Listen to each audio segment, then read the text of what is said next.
If your PC is acting weird, maybe your Wi-Fi keeps disconnecting, audio isn't working properly, or games are stuttering, outdated drivers could be the reason. Thankfully, Windows makes updating drivers really easy. To update the drivers, press Windows plus I keys to open Settings, go to the Windows Update tab, then click on Advanced Options, and select Optional Updates. In here, expand the Driver Updates section, and you will see the available driver updates. Tick the checkbox for each update and click Download and Install.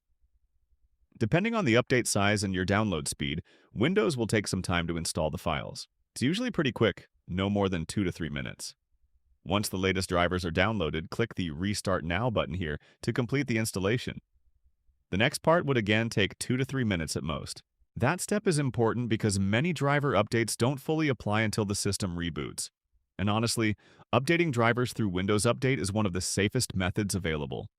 The drivers are verified by Microsoft, which lowers the risk of installing unstable or malicious software compared to random, third-party driver tools. That's all for now. If you learned something new, hit the like button, share this video with others, and subscribe to Tech in Moments so you never miss a quick, smart tech tip again.